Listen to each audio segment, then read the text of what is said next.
Sudah kelihatan ya? Sudah aman. Halo, selamat pagi teman-teman semua. Aduh, terima kasih banyak nih Kak Vin ya. Eh, Expatify Sama-sama, akhirnya Mas dikasih Irawan. kesempatan ya untuk kita bikin mini workshop bareng. Sebenarnya kita dari Expatify sendiri kita sudah official partner sama Zenit itu udah dari 2017. Tapi ini pertama kali kita bikin workshop bareng. Ya dengan nama Zens Club ya. Ini kan baru juga ya dan memang ya cukup menarik. Semoga sih kita bisa selanjutnya bisa bikin banyak workshop ya selain ini. Aku langsung mulai aja. Di presentasi kalian bisa lihat semua di sini. Aku pengen coba bahas tentang strategi tingkatkan penjualan dengan website. Presentasi ini kurang lebih nanti sekitar 30 menit. Ya mungkin bisa kurang, bisa lebih. Tergantung nanti aku coba nanti ada lupa atau enggak. Mungkin nanti aku coba ulang lagi. Ya, nanti Langsung bisa next. banyak nih teman-teman nanya ya, kalau ada Ya, yang kelupaan. betul. Oke, ada topik utamanya hari ini yang aku pengen bahas cukup cuma tiga aja sebenarnya, cukup simple. Satu tentang marketplace dan website. Mungkin di sini nanti aku akan bahas sedikit tentang keuntungan marketplace. Ya pasti di sini kalau kemarin aku sedikit lihat yang daftar kan ada yang udah punya website, ada juga yang belum. Jadi aku harap sih di presentasi hari ini, topik kali ini kita ada yang belum punya website juga dapat manfaatnya, baik juga yang sudah punya website bisa optimalisasi website yang sudah dimiliki. Seperti itu. Terus membangun website atau toko sendiri, ini mungkin sedikit tips untuk yang baru mau memulai buat website. Nanti sedikit aku bahas tentang apa aja sih yang perlu disiapin untuk membuat website kita sendiri. Lalu poin 3 ini poin utamanya di memaksimalkan tampilan website dengan studi kasus salah satu klien yang kita handle, Ria Miranda. Tadi sudah sempat di-mention sama Kak Vina juga di awal. Oke, tapi sebelum mulai, aku mau coba perkenalin dulu. Aku Irawan, aku product manager di Expatify. Dan Expatify ini kebetulan kita ini secara bisnis model kita ini memang web agency dan digital marketing.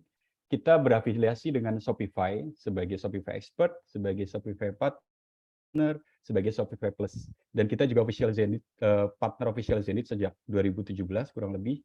Logo-logo yang teman-teman bisa lihat di sini mungkin beberapa juga sudah cukup familiar. Ini beberapa klien yang kita handle, yang pernah kita bantu kerjakan. Danovere, Ita Herald, Ria Miranda, ada juga minuman.com, Valencia Hendrika. Sebagian besar memang di industri fashion, tapi ada juga yang dari F&B, ada juga yang beauty, bahkan ada juga yang tes web dengan Shopify. Jadi saat ini memang kita develop dedicated hanya menggunakan Shopify aja. Memang dulu kita pernah develop menggunakan platform lain seperti WooCommerce, Magento, dan lain-lain, tapi kita sudah start 6 tahun ini kita fokus dedicated hanya menggunakan Shopify karena fokus kita memang kita pengen bantu local brand biar cepat bertumbuh, cepat buat website, nggak struggling dengan proses development dan lain-lain karena Shopify cukup dibantu proses development-nya lebih cepat, seperti itu sih. Service layanan kita juga tidak hanya web development, kita juga ada digital marketing, social media marketing, dan SEO. Ya, kurang lebih seperti itu singkatnya tentang aku dan Expatify. Tim kita masih sangat sedikit. Nanti mungkin di ending nanti aku kasih lihat fotonya teman-teman di Expatify siapa aja. Barangkali teman-teman ada yang pengen kenal nanti. Nah, kita mulai topik hari ini. Topik pertama yang aku pengen bahas tentang marketplace dan website. Di sini teman-teman bisa lihat logo-logo yang mungkin sudah sangat familiar. Ada Bukalapak, Tokopedia, Elevenia, dan lain-lain. Aku pengen sedikit ulik, highlight sedikit beberapa keuntungan marketplace. Pasti semua juga sudah tahu keuntungan marketplace itu biaya pasti bisa lebih ekonomis, dan dengan marketplace kita bisa menghemat biaya ketenaga kerjaan, lalu setup cepat dan mudah. Dengan menggunakan marketplace, kita bebas maintenance, traffic tinggi, jadi kita tidak perlu lagi mengeluarkan biaya pemasaran. Memang berbeda halnya dengan kita memiliki website karena kita memerlukan effort untuk kita mengundang beberapa customer untuk mengunjungi website kita.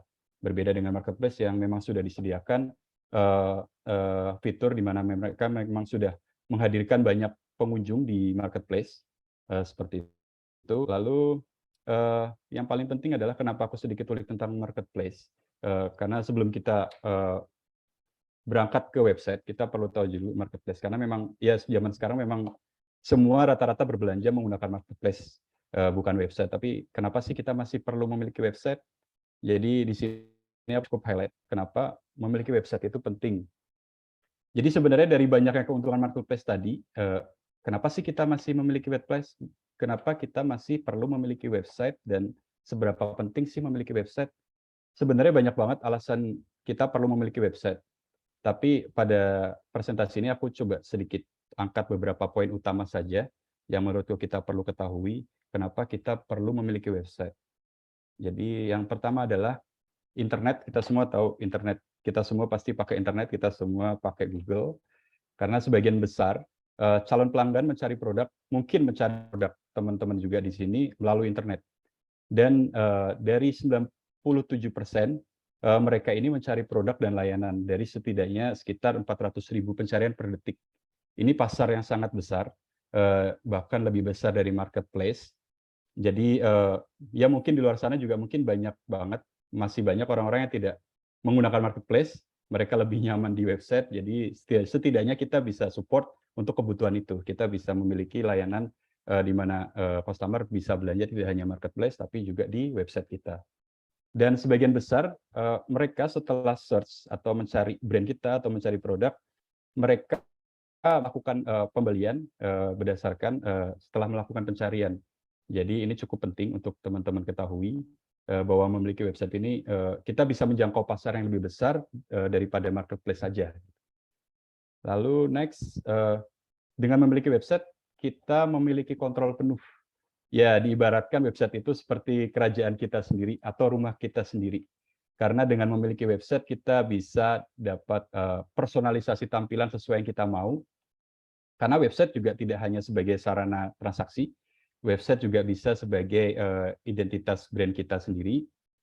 Dan dengan memiliki website kita sendiri, karena kita punya kontrol penuh, kita tidak terikat dengan aturan seperti aturan di marketplace, harus navigasinya harus seperti ini, tampilan bannernya sudah disediakan, kita hanya tinggal pilih template yang sudah disediakan. Tapi kalau kita memiliki website, kita memiliki kontrol penuh mau pengen tampilannya seperti apa, seperti yang kita suka, atau menunya pengen navigasinya seperti apapun, kita bisa ubah. Dan tentunya dapat menyesuaikan bisnis proses kita kalau kita memiliki website sendiri dibandingkan mungkin dengan marketplace. Lalu dengan memiliki website, website itu pastinya hanya menampilkan brand kita sendiri gitu. Jadi website juga bisa digunakan sebagai sarana branding dan dapat dengan memiliki website, karena website-nya ini menampilkan hanya toko kita sendiri, tentu dapat lebih meningkatkan keunggulan brand teman-teman kalau memiliki website, ataupun keunikan brand kita dibandingkan brand-brand lainnya. Karena ya hanya menampilkan brand kita saja di sini, jadi bisa sesuka kita pengen menampilkan konten seperti apa di situ. Lalu yang paling cukup penting, yang mungkin cukup signifikan adalah dengan memiliki website kita bisa tahu siapa sih pelanggan kita, siapa sih pelanggan toko kita.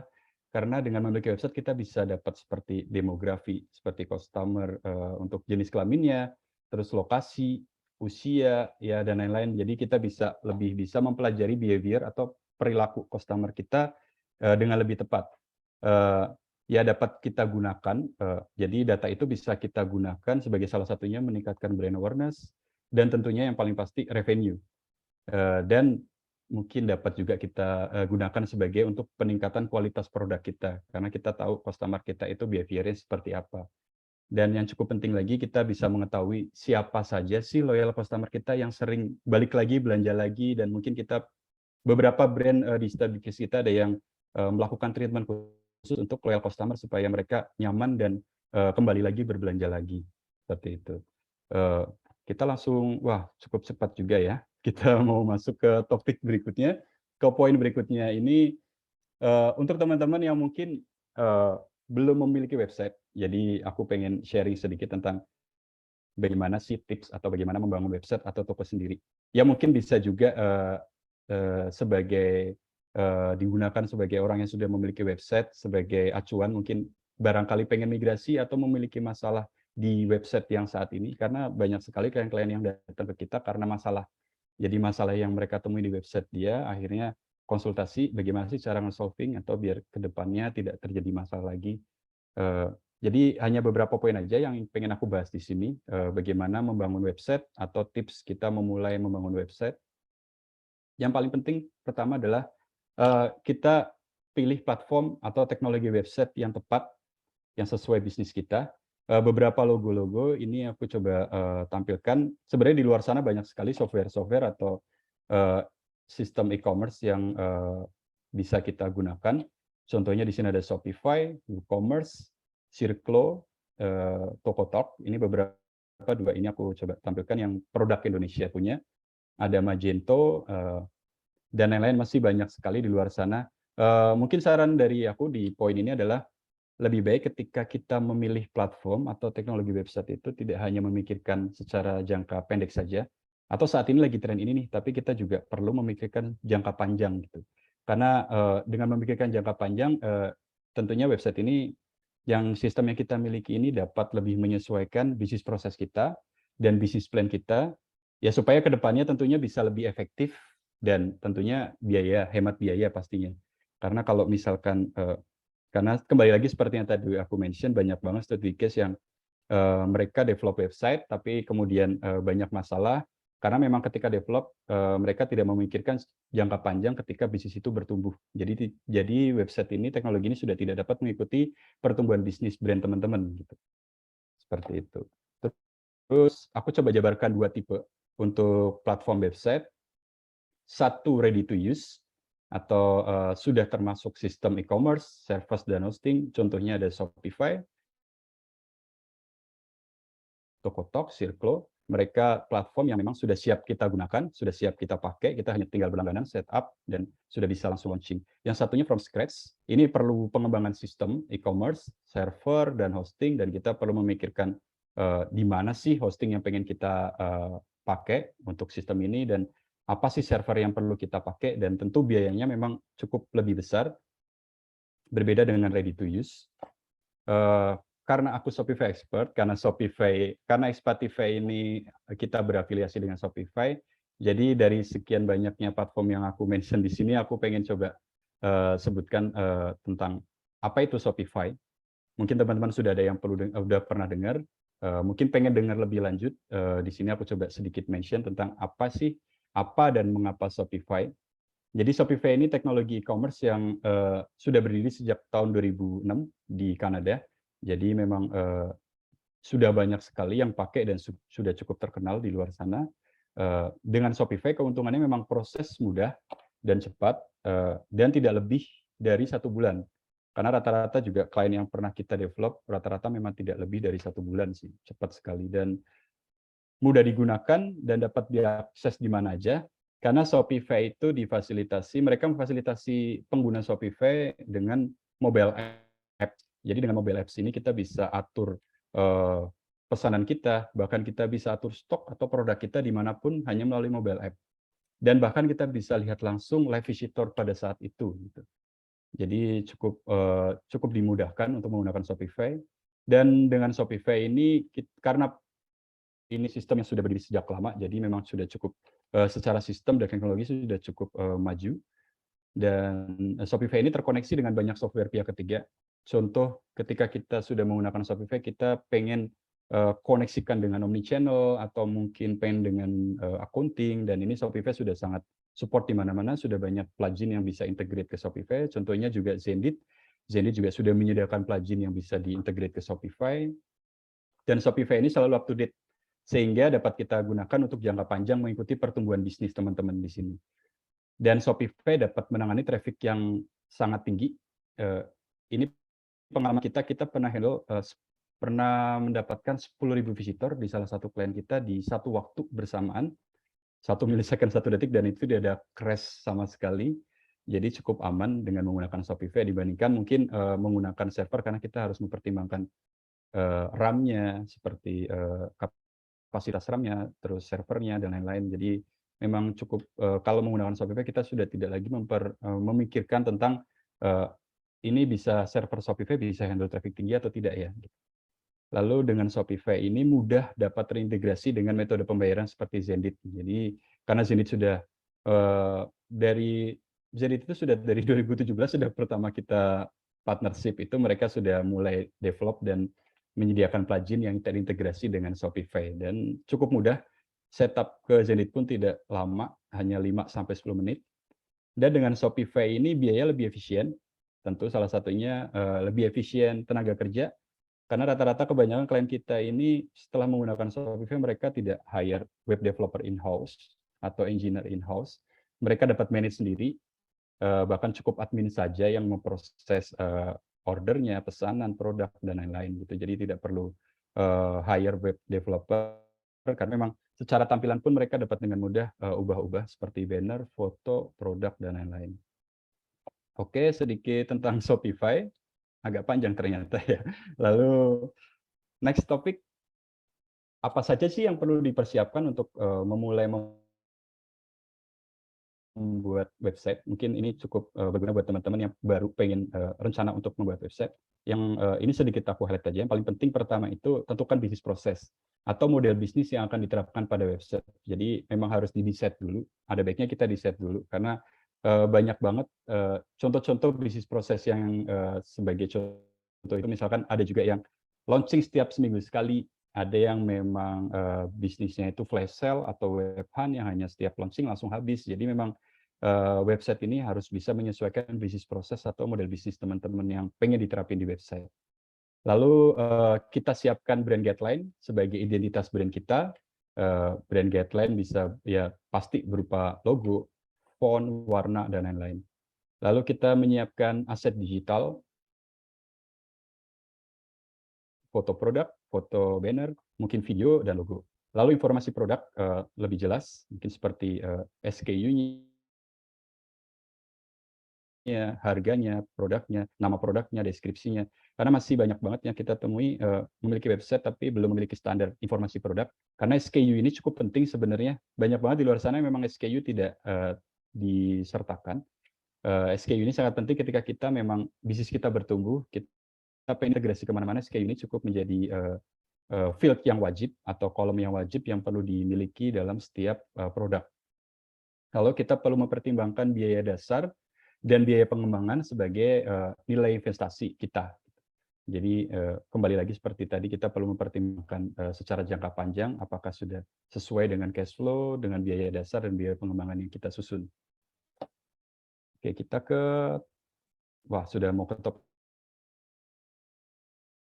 Ya teman-teman, di sini aku coba di gambar ini teman-teman bisa lihat ada Ria Miranda. Ini salah satu klien yang kita tangani. Di sini aku coba ulas tentang memaksimalkan tampilan website berdasarkan studi kasus yang Ria Miranda yang kita handle. Tentunya tujuan utama untuk memaksimalkan tampilan website pastinya revenue. Teman-teman pasti pengen revenue datang. Tapi ada baiknya setiap perubahan atau tampilan website kita tentukan tujuan masing-masing pada setiap perubahan atau tampilan yang di website, bahkan fiturnya. Ini beberapa contoh, beberapa tujuan atau objektif yang teman-teman bisa terapkan. Meningkatkan revenue itu pasti, meningkatkan product value, atau meningkatkan pengunjung, meningkatkan loyal customer, atau meningkatkan returning customer. Jadi ada baiknya memang harus kita tentukan dulu setiap poin-poin yang ingin kita ubah di website atau tampilannya. Oke, ini satu contoh di Ria Miranda. Jadi tampilan website mencerminkan brand. Jadi ini sangat penting untuk kita lebih konsisten, bisa konsisten dalam membuat tampilan sesuai dengan identitas brand teman-teman, dari mulai penyesuaian warna, font, foto, banner, dan lain-lain. Karena ini bisa jadi salah satu untuk meningkatkan brand awareness. Ini contoh di Ria Miranda, semua warnanya teman-teman bisa lihat dari pink, rata-rata memang dia selalu pakai warna soft pink. Ya mungkin ketika memang brandnya sudah cukup kuat, ketika orang ingat pink, ingat Ria Miranda. Jadi mungkin teman-teman kalau misalkan punya contoh, aku kalau lihat warna hijau aja ingatnya Gojek. Ya itu berarti brandnya sudah cukup sangat kuat. Jadi ada baiknya ketika teman membuat brand, kita perlu mempertimbangkan tampilan website ini yang benar-benar mencerminkan brand identity kita, dimulai dari hal-hal kecil seperti font, warna. Jadi memang harus konsisten dalam setiap halaman yang ada di website. Lalu ketika kita memiliki website, memang kita memiliki kontrol penuh untuk menambahkan fitur apapun. Tapi fitur apapun yang kita tambahkan akan percuma kalau kita tidak memperkenalkannya dengan baik. Jadi memang ini sangat penting untuk kita bisa memperkenalkan semua fitur yang ada di website. Ini contoh yang ada di Ria Miranda, mereka mempunyai fitur seperti push notification yang teman-teman bisa lihat, subscribe to get update. Jadi ketika kita allow nanti, kita bisa dapat notifikasi seperti new arrival, terus atau mungkin flash sale, seperti itu. Jadi ini harus cukup di-highlight, jadi langsung akan muncul seperti, pop-up seperti website Ria Miranda. Lalu di Ria Miranda juga, dia meng-highlight satu menu loyalty and rewards, karena ini salah satu fitur yang memang ditonjolkan di Ria Miranda, karena di Ria Miranda teman-teman bisa ketika belanja bisa dapat poin setiap belanjanya dan kita bisa redeem setiap poinnya.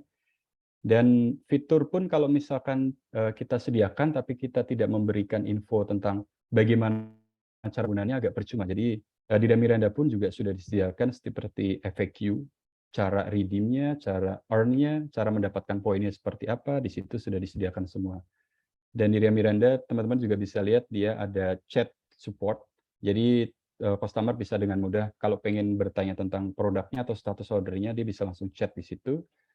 Lalu ada juga wishlist, wishlist sebagai ketika pengen, belum siap pay to card, jadi cukup masukkan dulu di wishlist. Ria Miranda sudah menyediakan fitur itu dan langsung di-highlight juga di website, jadi bisa dapat dengan mudah ditemukan dan digunakan. Next, dengan memiliki website, kita perlu memberikan kemudahan navigasi. Karena dengan memberikan kemudahan navigasi dapat mempersingkat step untuk belanja. Jadi produk yang dicari customer dapat lebih mudah ditemukan. Sebenarnya paling simpel itu contoh kayak kita searching di Google, kita baru typing 3 huruf, suka langsung aja muncul rekomendasi. Itu fitur yang cukup oke kalau kita bisa implementasikan di website. Jadi, dengan kita menampilkan fitur itu, dengan mudah, customer bisa langsung dapat mencari produk yang diinginkan. Karena kebanyakan, contoh Ria Miranda mungkin, customer pun sudah hanya ingat produk A, tapi nggak tahu nih produk A ini kalau belanja di website lewat mana ya? Pasti yang pertama dicari itu pasti di search box. Jadi lebih baik memang ketika melakukan search, customer melakukan search itu, bisa dapat dengan mudah ditemukan di situ. Dan dengan memberikan kemudahan navigasi dapat mempersingkat customer untuk, mengambil keputusan berbelanja tentunya di situ. Jadi lebih baik memang, kita dapat memberikan kemudahan navigasi baik dari, mungkin dari homepage-nya, header, atau banner, atau di collection-nya. Seperti di Ria Miranda kita bisa lihat di collection page atau kategorinya itu sudah disediakan filter produk di mana customer bisa dengan mudah mencari size yang dia, mau beli, warna yang mau dia beli, atau top atau bottom itu bisa dengan mudah dicari di situ. Dan juga bisa ditambahkan juga, mungkin saran dari aku bisa ditambahkan semacam link sosial media, misal pada footer, karena bisa jadi customer hanya tahu brand, tapi nggak tahu sosial media teman-teman apa sih, IG-nya apa, Facebook-nya apa, email-nya apa, karena memang, beberapa klien yang kita handle ini, mereka ada yang sudah terbentuk selain brand ini sudah memiliki komunitas. Karena kan lebih baik jika teman-teman di sini memiliki brand, tapi brand ini juga sudah memiliki komunitas, itu akan lebih, long term ya, bisa menjaga, eksistensi brand tersebut. Lalu setiap tampilan yang kita ubah akan kurang kalau kita tidak mengoptimalisasi tampilan itu pada tampilan mobile. Karena tampilan mobile ini itu cukup sangat, penting, karena 59, pelanggan berbelanja melalui perangkat mobile. Dan, lumayan, sulitnya adalah 90% pelanggan yang berbelanja melalui mobile ini menemukan kesulitan. Itu sering kali terjadi. Jadi, kesulitan untuk check out, atau kesulitan mencari produk, dan lain-lain. Jadi ini cukup challenge. Jadi mungkin ketika teman-teman mungkin yang sudah memiliki website pengen optimalisasi tampilan, jangan lupa untuk memikirkan, ini bagaimana ya tampilannya di mobile? Ini apakah tetap dapat mempermudah customer untuk belanja atau tidak ya? Ini efektif apa tidak ya? Karena memang itu cukup penting. Jangan sampai teman-teman jadi salah satu dari 90% itu. Oke, tapi ini memang cukup challenging juga beberapa, klien kita juga, sekarang udah cukup aware, tentang tampilan mobile. Jadi banyak selain kita develop tampilan desktop, kita juga mempertimbangkan tampilan mobile. Dan next, untuk tampilan produk, jangan lupa untuk kita bisa memberikan informasi produk yang jelas, baik dari foto produk maupun deskripsi produk. dan terutama juga ketersediaan produk. Seringkali contoh aku sendiri kalau dapat ads atau iklan di Facebook ataupun Instagram, ketika saya klik, waduh kok produknya udah sold-nya, itu sebenarnya cukup tidak konsisten. Jadi ada baiknya ketika mungkin teman-teman sudah mulai memasarkan produk lewat ads atau IG ads, itu lebih baik disesuaikan hanya yang ready stock saja. Karena itu akan menambah kekecewaan customer, itu sedikit merusak reputasi brand kita ketika berbelanja, tapi ternyata stock produknya tidak available di situ. Dan dengan informasi yang jelas, ini objektifnya supaya customer tidak lagi bertanya tentang produk teman-teman, deskripsinya ini size-nya seperti apa, size chart-nya seperti apa, karena di situ informasinya sudah cukup sangat jelas dari bahannya, size chart, dan lain-lain gitu. Mungkin bisa teman-teman sediakan juga untuk produk ini itu tidak hanya deskripsi, tapi sedikit konten marketing di awal, karena sering sekali produk-produk yang kita lihat itu hanya ya bahan, deskripsi, dan lain. Memang itu informasi yang penting, tapi ada baiknya memang ada sedikit konten marketing di situ, karena itu nantinya bisa dapat memperkuat SEO, dan tentunya bisa menaikkan value dari produk kita untuk customer bisa dapat belanja ya, lebih tertarik untuk beli gitu. Lalu next, untuk tampilan kita tentu harus memikirkan juga bagaimana kita bisa membangun kepercayaan pelanggan. Di Ria Miranda contohnya ini, Ria Miranda salah satu strateginya untuk membangun kepercayaan pelanggan, dia menambahkan fitur review. Ini sebenarnya sudah sangat umum, bahkan di marketplace pun sudah disediakan fitur ini. Jadi teman-teman mungkin ketika melalui website ada baiknya memang menampilkan review produk, tapi mungkin saran dari aku real ya, bukan yang memang kita buat sendiri, atau memang karena kita memiliki kontrol penuh, sebenarnya kita bisa ubah-ubah sendiri, bahkan kita bisa moderasi mana ya yang pengen kita publish. Tapi mungkin saran dari aku lebih baik sih mungkin kalau ada bintangnya 4 pun dipublish ya, jadi kelihatan real gitu. Kalau ini memang real review yang bagus, karena menurutku tidak mungkin suatu produk 100% perfect ya, 100% market fit di setiap orang gitu, cocok di setiap orang. Lalu next, optimalisasi proses checkout. Ini sangat penting.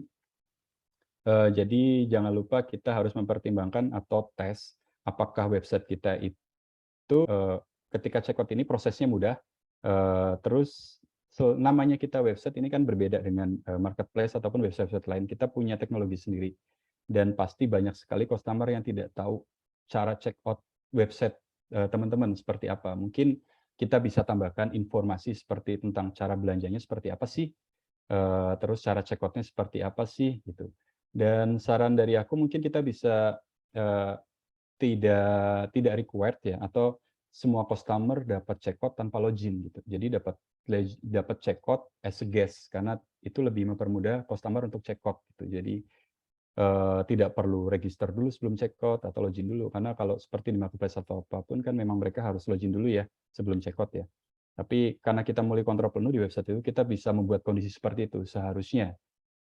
Dan karena kita memiliki website sendiri, kita bisa memberikan metode pengiriman sebanyak apapun yang kita mau, karena dengan memberikan banyaknya metode pengiriman, ini akan sangat memanjakan customer. Contoh, aku lebih prefer misalkan si cepat. Jadi kalau di situ tidak ada si cepat, mungkin agak mikir 2 kali ya, mau check out atau enggak ya, atau milih ke marketplace saja ya gitu. Jadi lebih baik sih, eee, kalau memang bisa sediakan saja semua. Lalu pilihan metode pembayaran ini sebenarnya sudah sangat banyak di-provide, disediakan oleh Zendeed. Teman-teman sudah bisa langsung pakai Zendeed dengan pilihan metode pembayaran dari virtual bank account, terus e-wallet, kartu kredit, dan lain-lain ya. Lebih baik sih ditampilkan semua. Tapi memang saat ini untuk memang mayoritas di Indonesia kebanyakan bank BCA, dan sedangkan BCA memang trouble-nya masih ada di situ sih, sedikit issue-nya, karena memang untuk BCA ini tidak bisa individu, jadi harus corporate untuk bisa aktivasi bank BCA. Tapi contoh di Ria Miranda, nggak hanya di Ria Miranda sih, kalau Ria Miranda memang BCA sudah integrate, tapi ada beberapa klien kita memang dia individu, tapi menggunakan Zendeed, tapi pengen memunculkan bank BCA transfer, jadi tetap bisa ditambahkan, tapi itu manual transfer. Contoh seperti itu sih. Jadi tetap kita berusaha kita provide apa kebutuhan atau keinginan customer di website kita. Terus next, jangan lupa apapun yang kita optimalisasi di website, apapun yang kita ubah di website, percuma kalau kita tidak bisa mengukur. Jadi lebih baik sebelum kita berpikir untuk merubah tampilan website, kita pikirkan dulu, ini yang aku lakukan perubahan ini bakal bisa terukur atau tidak ya, gitu. Jadi ini contoh beberapa tool yang kita bisa gunakan untuk mengukur tampilan website kita. Contoh satu Hotjar. Hotjar ini salah satu fiturnya kita bisa melihat seperti semacam heat map. Jadi contoh ada 3 kolom yang teman-teman bisa lihat di gambar. Di 3 kolom ini misalkan dengan kita menggunakan Hotjar, kita bisa tahu kolom mana yang paling banyak diklik sama customer ya, gitu. Itu salah satu fitur yang disediakan Hotjar, tapi masih banyak lagi di Hotjar, ada screen recording dan lain-lain. Terus ini cukup utama Google Analytics. Jadi ada baiknya semua memang website kita terkoneksi Google Analytics, jadi kita bisa lihat revenue, visitor, dan lain-lain. Dan next-nya Optimize. Ini Google Optimize ini sudah disediakan Google dan ini free.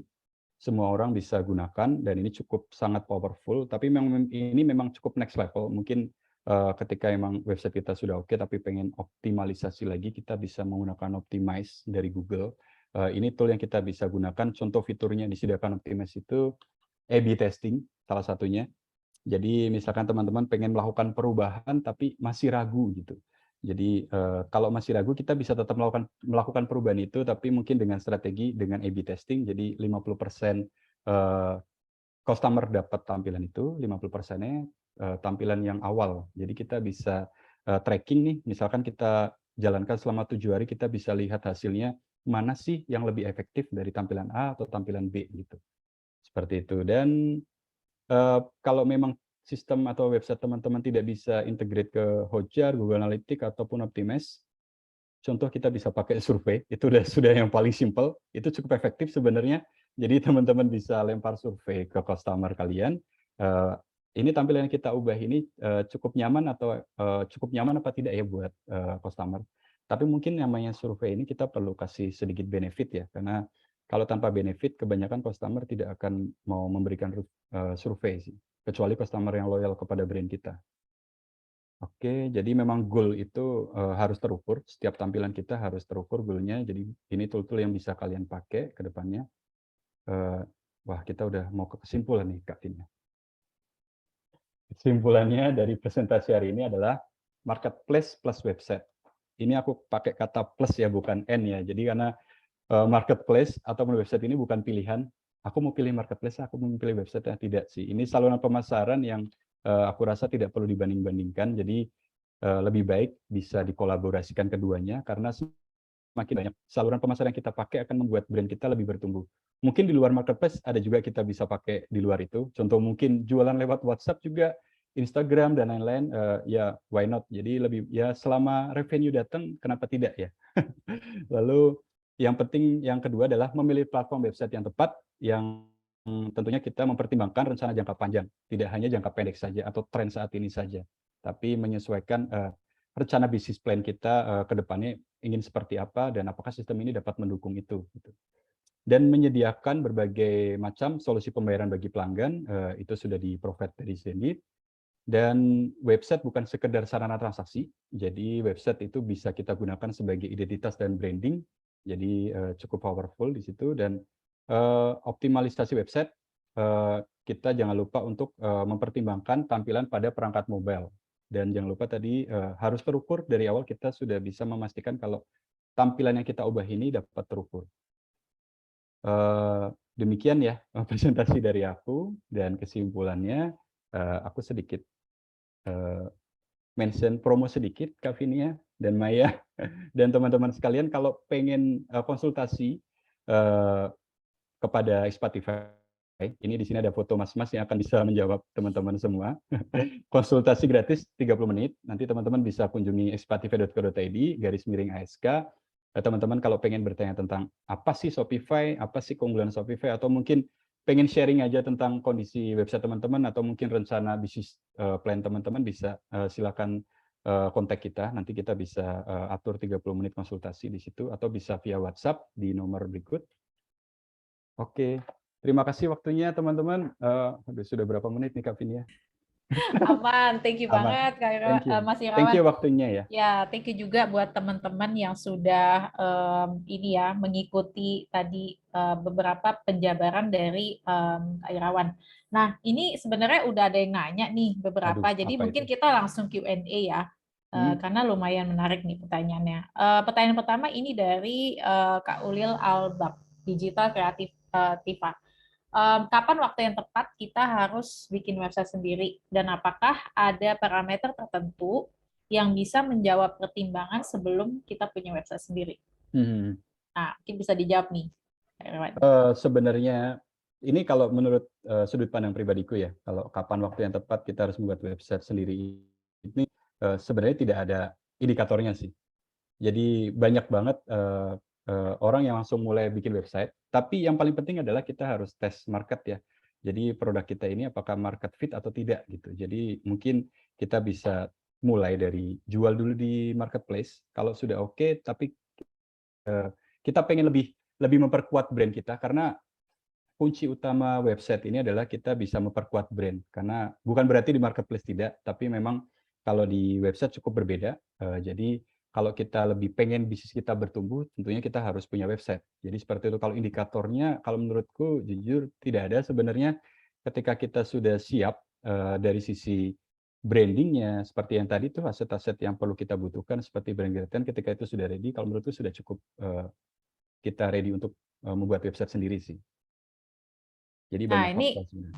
ya, thank you Kak Irwan. Nah, Kak Ulil mungkin ada tambahan dari pertanyaannya, masih penasaran dan pengen nanya lagi, boleh buka audionya?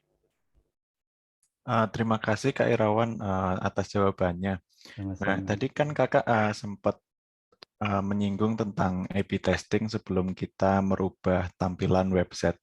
Betul. Nah, dimungkinkan nggak sih di web itu, misalnya kita mau ngerubah tampilan A itu hanya untuk visitor tertentu gitu.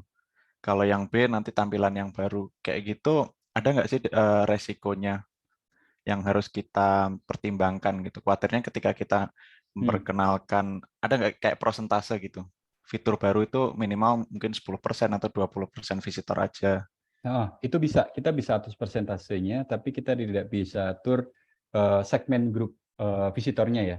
Kita tidak bisa atur sih untuk visitor yang sudah belanja atau belum, itu tidak bisa diatur. Tapi kita bisa diatur persentasenya kalau pengen masih ragu, takutnya ini kalau kita kasih 50% akan berdampak ke customer yang sudah biasa belanja ya, maksudnya seperti itu Mas Lila. Jadi kita bisa mungkin set di 10% aja, itu bisa sih. Tapi sebenarnya kalau 10% enggak apple to apple nggak sih? Kalau misalkan kita kasih 10%. Karena yang A itu dikasih 90%, yang ini cuma 10%. Atau kalau mungkin objektifnya selama, oke kalau yang dapat 10%, yang penting ada revenue, itu mungkin oke sih. Ya, mungkin apa namanya tergantung dari objektifnya juga Betul, ya, betul. Kak Irawan. Artinya kalau misalnya objektifnya, oh kita ganti logo baru nih gitu, atau misalnya kita ada produk baru tapi kita belum yakin akan diterima dengan baik atau enggak nih sama pelanggan kita. Mungkin itu bisa jadi satu tolak ukur untuk melakukan A/B testing gitu ya. Betul. Gimana Kak Ulil, sudah cukup? Sudah Kak, makasih banyak. Oke, makasih Sama-sama. juga untuk pertanyaannya. Nah, pertanyaan kedua ini dari Kak Yusuf Budiarto. Perlukah kita menulis blog atau artikel pada website e-commerce kita? Kalau menurutku perlu, tapi tidak wajib ya. Karena kalau yang namanya e-commerce ini balik lagi ke bisnis proses atau bisnis model kita sih. Sebenarnya blog ini kan objektifnya pasti beda ya. Ini objektifnya itu community ya. Kalau dengan memiliki blog itu kita bisa membangun community. Tapi kalau tanpa blog kan ya nama e-commerce pasti kita pengennya jualan gitu. Tapi kalau memang kita sekaligus selain jualan kita pengen membangun community, ya ada baiknya memang kita perlu menulis blog atau artikel. Tapi sebenarnya nggak terlalu wajib. Kalau memang ya website kita hanya sarana transaksi aja untuk branding kita, tapi kita tidak ingin membangun komunitas di website, mungkin di sosial media gitu. Jadi tidak perlu memiliki blog. Tapi karena ya memang faktor untuk memiliki blog ini cukup banyak ya positifnya. Contoh kita bisa lebih meningkatkan SEO, dapat lebih terindeks di Google dengan bagus kalau kita memiliki blog atau artikel di website kita. Tapi seperti aku mention tadi, sebenarnya lebih baik ketika kita membuat deskripsi produk, ada baiknya kita menambahkan konten marketing di produk itu, karena dengan menampilkan konten marketing ini sebenarnya memperkuat SEO kita sih di situ. Jadi bahkan tanpa menulis blog, kalau blog kita pengen nambahin blog tapi tujuannya biar meningkatkan SEO, sebenarnya kita bisa optimalisasi juga di deskripsi produk sebenarnya. Seperti itu sih. Semoga menjawab pertanyaan Mas Yusuf. Ya, Kak Yusuf gimana? Masih ada yang mau ditambah mungkin pertanyaannya atau ada follow up question?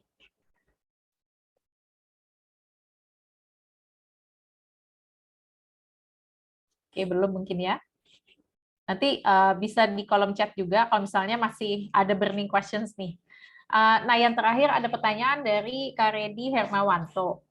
Bagaimana sih cara kita mempromosikan brand produk di website supaya bisa dikenal dan dijangkau oleh banyak orang? Mungkin lebih ke potential user atau potential buyer ya. Betul, betul. Irawan, ya.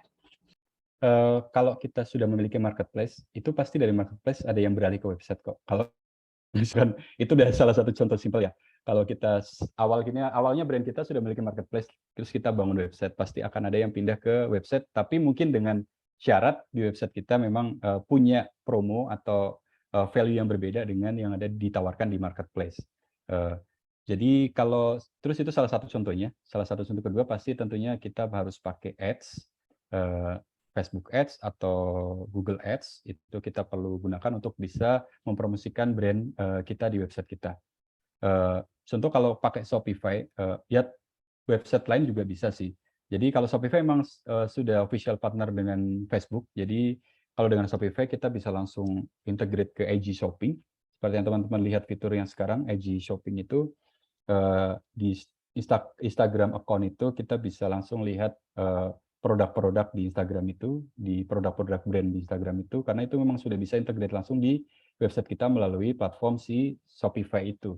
Dan karena memang produknya sudah integrate ke Shopify, jadi kita bisa langsung pasang ads atau kita highlight ads itu dari produk yang sudah integrate di Facebook. Kita tinggal bisa pilih produk mana yang pengen kita pasang di ads, bisa seperti itu sih. Kalau pengen lebih ekonomis lagi, seperti yang tadi, kita bisa rajin-rajin nulis deskripsi produk, blog, dan lain-lain, karena itu lama-kelamaan akan terindeks dengan bagus di Google. Gimana Kak Redi, sudah cukup menjawab?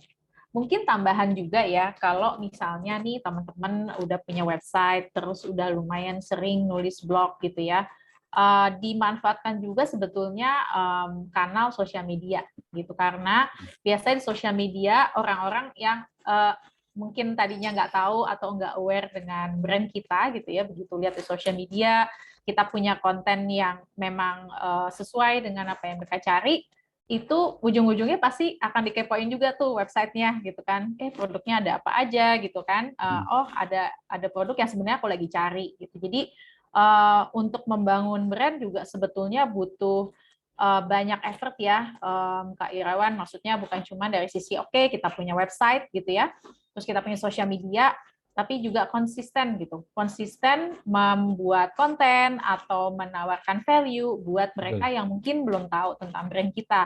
Apa sih ini difference-nya antara brand kita sendiri dengan yang lain gitu. Jadi itu perlu dibangun sih memang Kak Redi, dan mungkin Kak Irawan punya tambahan. Kolaborasi sih Kak. Ya, kolaborasi penting juga sih, penting. benar. Ya, banyak sekali yang berhasil karena kolaborasi.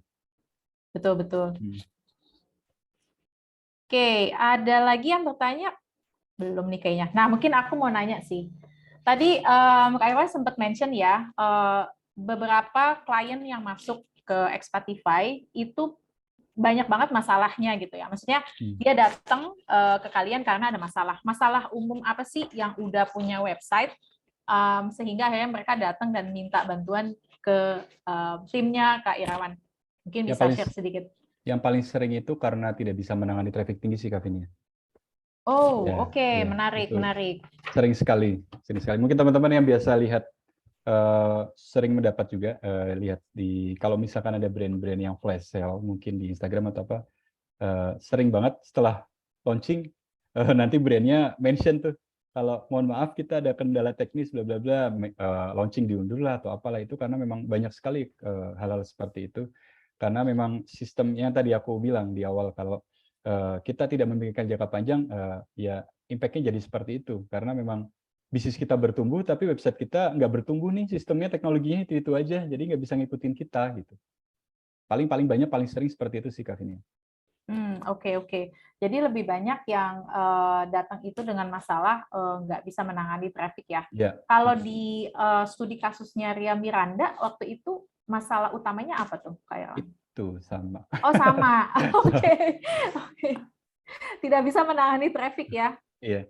Oke. Ya karena Ria Miranda sudah cukup terkenal ya untuk industri hijab. Jadi visitornya udah cukup tinggi banget, apalagi setiap new arrival. Jadi memang kendalanya seperti itu sih di sistem yang lama. Oke. Dan fitur Kak Vini ya, maaf. Boleh. Jadi selain tidak bisa menangani traffic tinggi, banyak juga klien kita yang memang pengen nambahin fitur A, B, C, tapi tidak bisa. Jadi contoh misalkan dia memang pakai from scratch. From scratch biasanya dia mungkin develop sudah lama, developernya udah tidak handle lagi gitu. Jadi dia bingung nih cara mau nambahin fiturnya gimana ya. Dia mau hire developer lain biasanya rata-rata mereka nggak bakal mau develop sistem yang di-develop orang lain gitu. Jadi kita jadi bergantung sama developer yang lama. Biasa seperti itu sih. Jadi akhirnya daripada dia struggling dengan proses itu, lebih baik migrasi aja deh ganti sistem. Seperti itu. Oke. Nah, kalau bicara soal Ria Miranda, sebenarnya kan dari sisi brand, memang dia brandnya udah kuat ya, Kak Irawan. Kalau untuk brand-brand baru nih, pada saat mereka membuat website itu, challenge utamanya apa sih? Kayak, oke-nya aku butuh website nih karena brand aku baru gitu. Ada ini nggak? Maksudnya ada use cases atau pengalaman dari Expatify menerima klien yang ini brandnya sama sekali baru, orang belum tahu. Apa yang waktu itu kalian lakukan untuk klien-klien ini gitu? Biasanya kita kasih insight sih.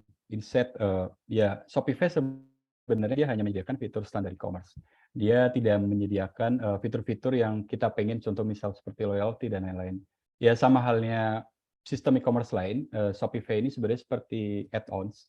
Jadi kita bisa menambahkan fitur-fitur yang di luar standar Shopify dengan third-party app gitu. Jadi kita bisa install semacam extension di Shopify Apps yang bisa menyesuaikan brand kita ya. Peran kita di sini adalah kita memberikan insight berdasarkan studi kasus klien-klien kita, terutama kita bisa optimalisasi dari sisi CRM untuk meningkatkan penjualan sama interaksi customer. Jadi beberapa app yang berhasil dipakai di klien-klien kita suggest untuk dipakai. Seperti itu sih paling. Ya challenge-nya memang lebih ke masalah konsistensi ya yang tadi aku bilang ya, karena brand baru itu rata-rata nggak punya brand guideline gitu. Jadinya kita yang nge-guide. Jadi biasanya kita guide aja kalau nggak punya masih brand ganti-ganti gitu ya, iya, font, betul. logo. Gitu. Iya betul, itu sering sekali gitu. Bahkan biasanya sudah live pun pengen ganti font lagi ini, jadi nggak konsisten sebenarnya. Jadi lebih baik sih dari awal memang sudah memiliki brand guideline itu udah oke banget sih. Oke, thank you Kak Irawan. Nah, ini dari Kak Maya ada yang nanya, teman-teman di sini ada nggak sih yang belum memiliki website sendiri? Mungkin boleh di komen di kolom chat. Nah, terus tadi aku ada pertanyaan lagi sebetulnya mengenai beberapa hal yang kita sudah bisa maksimalkan saat kita menggunakan website. Ada nggak pernah ada studi kasus dari kliennya Expatify sendiri yang metode pembayarannya belum terintegrasi dengan apapun, gitu ada nggak? Metode pembayaran. Contohnya gimana tuh maksudnya Kak? Ya, jadi dia hanya mau bikin, saya perlu Shopify-nya aja, website-nya aja up gitu. Tapi metode pembayarannya tuh masih manual, artinya transfer gitu. Oh, itu masih banyak sampai sekarang. Oh, oke. Nah, biasanya apa sih yang mungkin lebih ke benefit ya, karena kita juga ngerasa mungkin banyak teman-teman yang belum paham benefitnya apa sih kalau kita ngasih metode pembayaran tuh beragam gitu buat customer. Mungkin bisa share juga dari pengalaman Expatify. Kalau kita install Zenith, kita memiliki metode pembayaran secara otomatis itu udah pasti mempermudah ya. Kita hemat tenaga kerja karena tidak perlu cek mutasi secara manual. Karena dengan kita pakai Zenith itu semua sudah otomatis. Customer bayar, nanti status juga sudah berubah menjadi paid gitu. Tapi banyak banget memang yang klien-klien kita jujur banyak banget yang masih nggak mau pakai metode pembayaran. Sebenarnya alasan utamanya margin transaction fee. Jadi bahkan even kita sudah kasih insight sedikit, mungkin bisa dari sisi markup harga produk supaya dapat mengcover biaya transaction fee, tapi ada juga mungkin dari brand tersebut sudah mempertimbangkan kalau ya ini tuh harga yang sudah kita sering gunakan, kita tidak mungkin naikin lagi gitu. Nah, banyak banget, tapi akhirnya mereka lebih tetap memilih manual transfer karena cinta BCA ya Kak ya, karena mereka cinta BCA, karena Indonesia banyak banget yang pakai BCA, dan BCA itu belum bisa individual untuk menggunakan payment gateway, jadi mau nggak mau tetap manual transfer. Masih Sebenarnya ini ada ya pertanyaannya berarti banyak, yang kayak gitu ya. banyak Kak. Oke. Nah, Lebih seru kalau kalau ada orang BCA di sini nih. Oke, mungkin bisa kasih insight. Tapi ini menarik juga, pengen tahu. Tadi kan mereka yang masih pakai manual transfer ternyata Betul. banyak gitu ya. Tapi untuk mereka yang udah menggunakan metode pembayaran beragam, misalnya dengan plugin Zendesk gitu ya, itu mungkin Kak Irawan punya ini nggak sih, punya data paling banyak metode pembayaran apa yang dipakai sama end customer-nya? Tetap BCA. Terutama e-commerce dan tetap BCA. Tetap BCA. Virtual transfer virtual account berarti ya. Jadi even kita pakai metode pembayaran pun, pakai Zendesk pun, kalau sudah ada BCA-nya pasti BCA paling banyak. Oke. BCA nomor 2-nya e-wallet sih. E-wallet ya. E-wallet. Oke. Seru-seru, ini menarik. Nah, ini mungkin teman-teman ada yang mau bertanya lagi. Kalau enggak, kita mau lempar kuis nih, Kak Maya. Atau mungkin bisa tanya tentang yang sudah punya website, mungkin kendala yang ada di website sekarang boleh di-sharing, mungkin juga boleh di situ. Nah, boleh. Kita ambil satu ini ya, mungkin satu volunteer yang mau share tentang usahanya dan yang sudah memiliki website, masalahnya apa sih? Boleh, monggo langsung bertanya. Itu berarti langsung dapat merchandise tuh. Nah, bisa silakan. itu Kak. Ayo, adakah dari teman-teman? Masih malu-malu nih Kak Irawan. Kayaknya gara-gara Jakarta hujan Kak, dingin Kak, pada ngantuk. Oh, kalau di Bali cerah ceria. Oke. Nah, mungkin karena belum ada, nanti kalau ada yang mau nanya boleh ya, bisa langsung buka audio dan video. Kamanya kita siapin kuis-kuisan dulu mungkin? Iya, boleh Kak. Jadi teman-teman, untuk kuisnya nanti pemenangnya kita akan pilih 2 orang, di mana 2 orang ini nanti bisa mendapatkan merchandise dari Zendesk. Nah, nanti jawabannya teman-teman bisa untuk buka mic aja, kemudian langsung jawab pertanyaan kuisnya gitu ya teman-teman. Nanti sebelum buka mic, saya akan memilih pokoknya cepet-cepetan, nanti baru saya bilang, oh ya Kak Ulil misalnya gitu, atau Kak Redi misalnya, saya akan jawab kuisnya gitu ya Kak, jadi tidak rebutan. Oke, sudah siap pertanyaannya nih? Tadi saya sudah lempar pertanyaannya ke Kak Irawan sih, atau mau Kak Irawan yang untuk menyampaikan kuisnya Kak? Boleh? Boleh, silakan yang mana Kak Irawan. Yang mana? Di WhatsApp Kak, di WhatsApp Kak. Oh, di WhatsApp ya? Iya.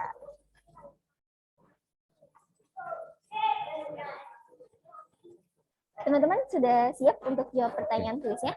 Jadi Kak Maya, ini aja clarify. Jadi nanti kita jawab dulu di chat, terus nanti akan di call out sama Kak Maya gitu ya?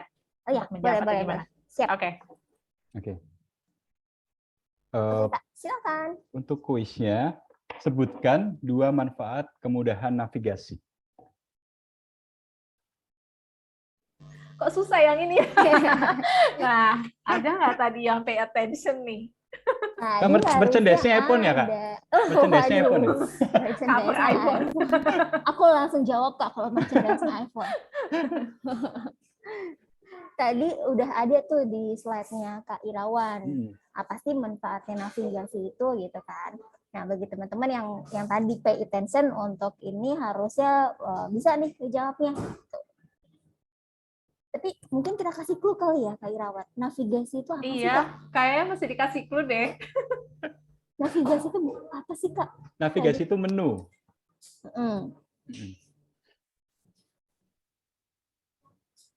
Wah, kelihatan dong. Kelihatan dong kalau kayak gitu jawabannya. Gak ada yang jawab nih. Udah langsung hilang. Ayo. Aduh. Ini Kak Ulil udah mau mangap-mangap nih. Udah mau jawab nih. Tidak. Teman-teman yang lain?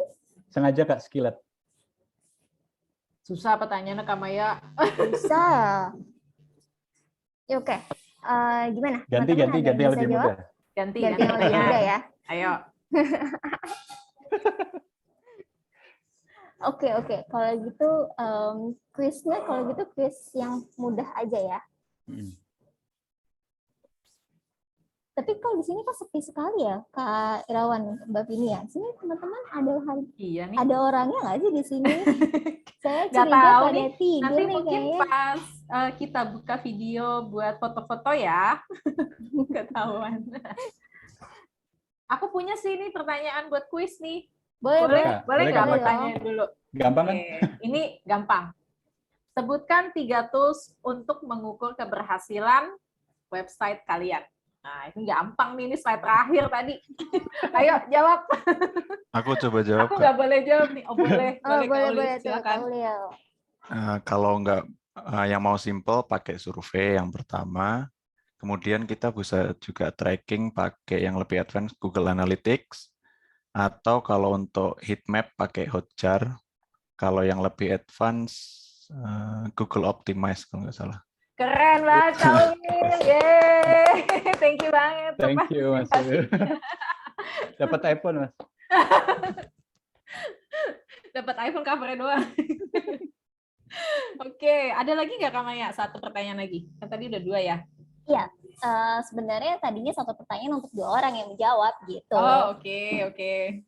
Mungkin dari Kak Irawan, dari apa yang tadi udah dijelaskan, boleh disampaikan satu pertanyaan dadakan nih buat teman-teman. Ya. Selain sebagai sarana transaksi, website itu dapat kita gunakan sebagai apa? Nah, ini gampang banget. Saya boleh jawab, Pak? Ya? Boleh, Kak Yusuf, silakan. Ya, untuk meningkatkan brand dan juga sebagai marketing. Benar Kak. jawabannya? Benar, Kak. Oke, thank you Kak Yusuf. Wah, berarti kita udah ada pemenang 2 ya, namanya ya. Kak Yusuf sama Kak Ulil. Thank you so much betul, partisipasinya. Kak Oke. Ulil dan Kak Yusuf. Nah, ini sebenarnya karena kita masih lumayan ada waktu untuk nanya-nanya, ada lagi nggak teman-teman yang mungkin masih punya burning questions, mumpung ada Kak Irawan di sini, bisa share pengalaman, atau mungkin ada yang secara teknis pengen ditanya, silakan ya untuk bertanya. Boleh secara teknis juga boleh. Nah, ini jagonya nih.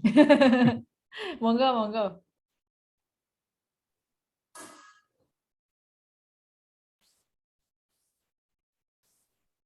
Ini yang join cowok semua ya, Kak?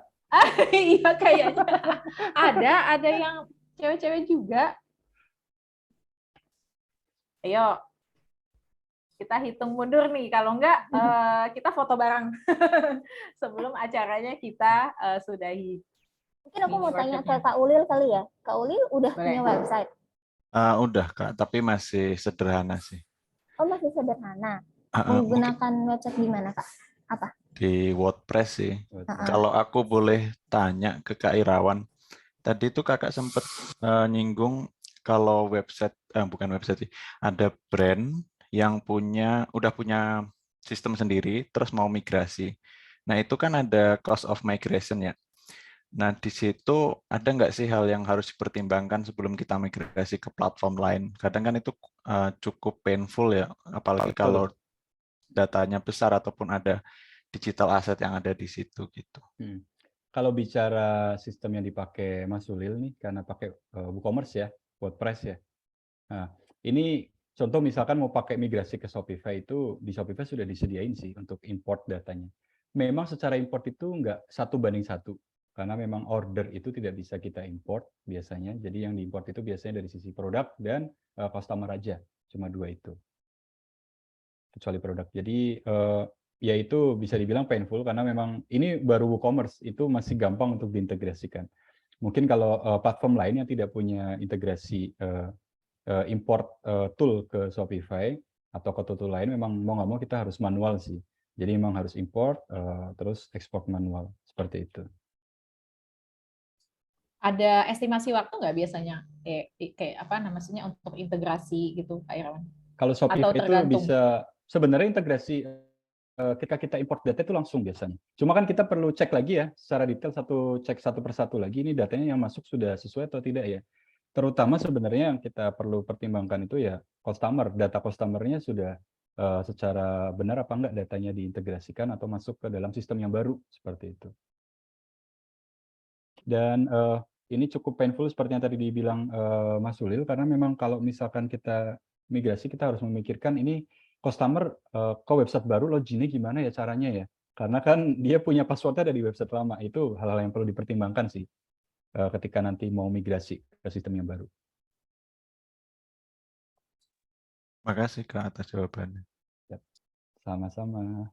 Mungkin aku menyambung dan mau nanya juga ke Kak Ulil. Kalau dari Kak Ulil sendiri, bisnisnya di bidang apa nih, kalau boleh tahu?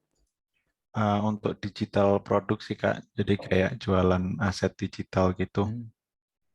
Kayak apa ya, desain yang pre-built, template gitu-gitu. Oke. Menarik sih. Ya. Ini ada pertanyaan lagi dari Kak Redi nih. Saya sedang membuat website perusahaan, tapi belum launching. Bagaimana strateginya untuk membuat akses loading menjadi lebih cepat?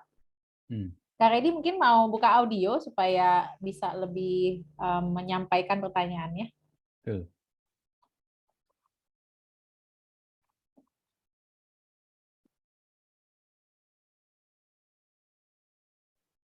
Lagi nggak bisa buka audio kayaknya, Kak Irawan.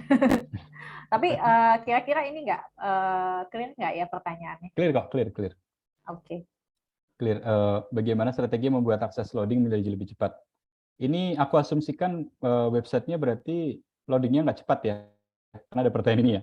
Atau memang belum terukur aja gitu. Jadi lebih baik sih untuk kita mengetahui ini akses loadingnya cepat atau enggak, pasti harus diukur dulu. Jadi loading atau speed website itu kita bisa ukur dengan banyak tool, bisa dengan GTmetrix, bisa dengan tool yang sudah disediakan oleh Google Speed. Di situ kita bisa tes website kita itu speed-nya itu berapa. Standarnya sih memang lebih baik itu maksimal banget kalau bisa sih 5 detik itu sudah loading semua ya, terload semua halaman website kita sih. Lebih baik seperti itu gitu. Faktornya banyak banget.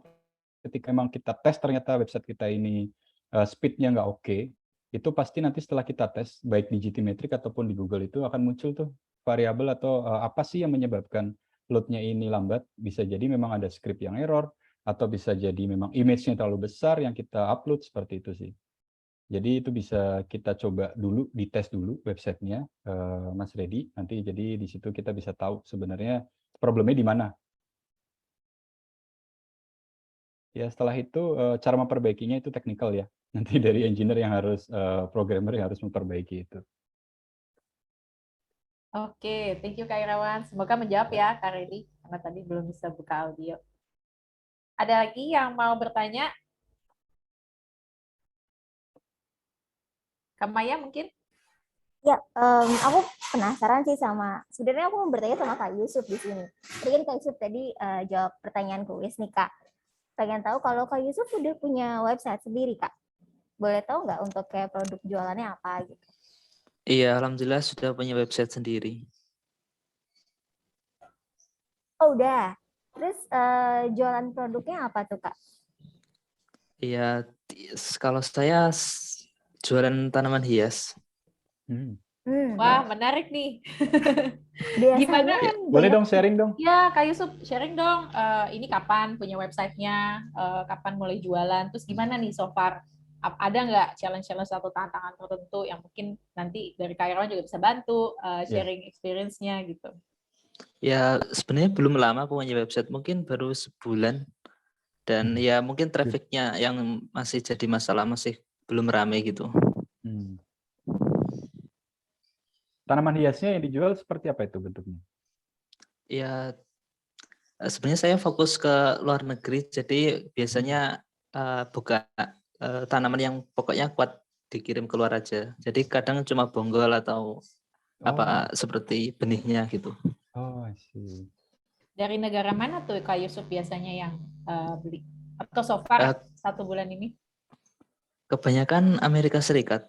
Oh, oke. Wih, mantap. Mantap banget Jauh ini. itu Mantap loh. sih, mantap Itu banget gimana Kak. pengirimannya Kak Yusuf? Dari sini ke Amerika kan lumayan jauh tuh, berapa jam gitu kan? Iya. Ya, pengirimannya saya pakai DHL. Biasanya seminggu kalau ke Amerika. Itu tapi bisa ya mengirimkan tanaman pakai DHL ya? Ada kendala nggak sih Bisa. Kak prosesnya? Prosesnya lumayan panjang, harus ada izin ekspor dari Kementan untuk setiap pengiriman. Jadi itu agak lama juga.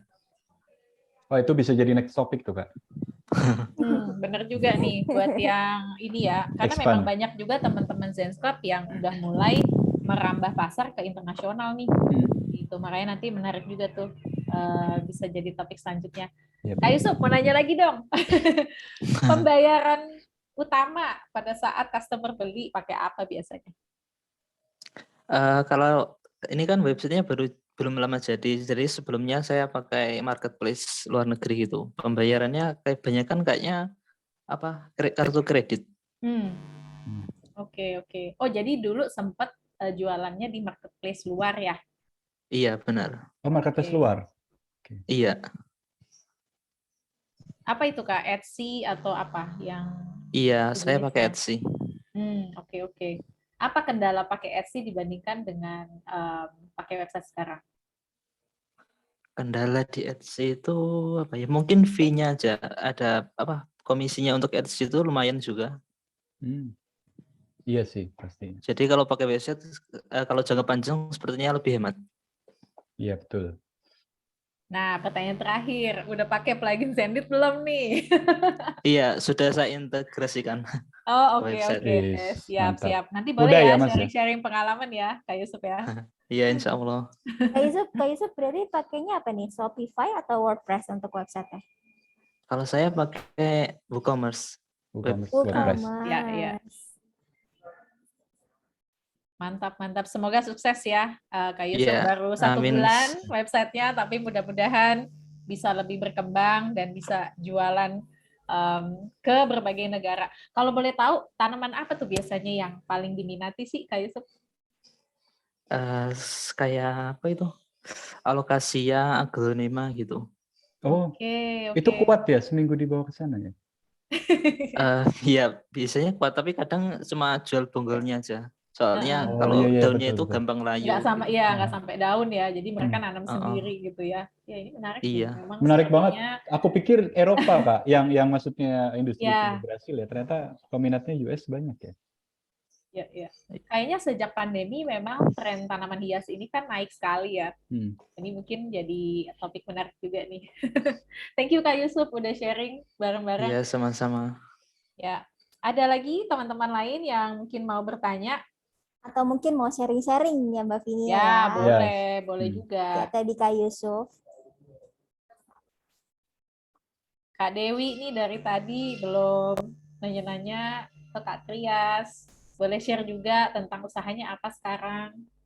Ada nggak tantangan-tantangan tertentu yang mungkin kita bisa saling sharing juga?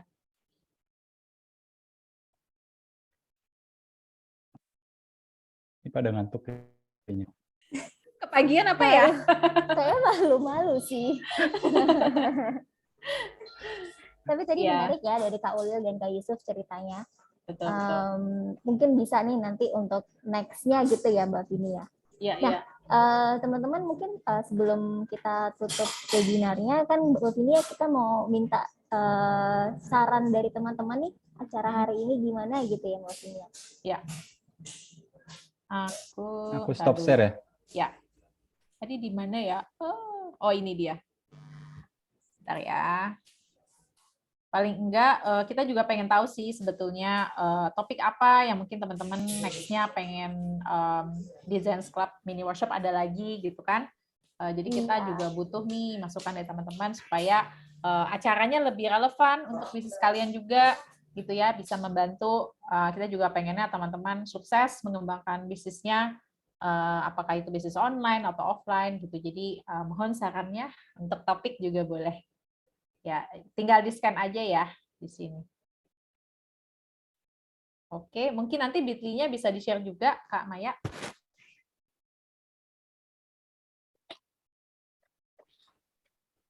Oke, nah mungkin sebelum kita akhiri acara, boleh dong teman-teman yang bisa membuka video, kita foto bareng dulu, biar ada dokumentasinya karena ini masih online.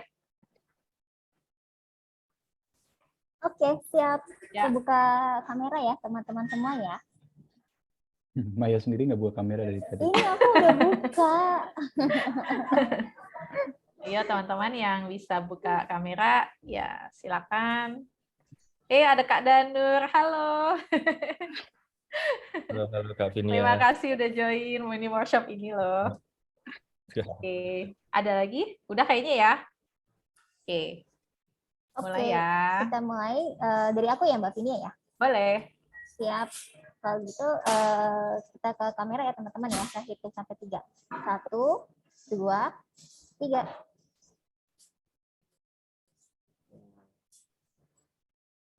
Oke, satu lagi. Satu lagi. Siap. Gaya bebas teman-teman. Bebas ini. Siap. 1, 2, 3. Mantap. Yeay, terima kasih sekali teman-teman yang udah sampai akhir acara. Mudah-mudahan bermanfaat dan Terima sampai kasih. jumpa di Zens Club mini workshop selanjutnya. Selamat siang. Selamat siang. Terima kasih. Ada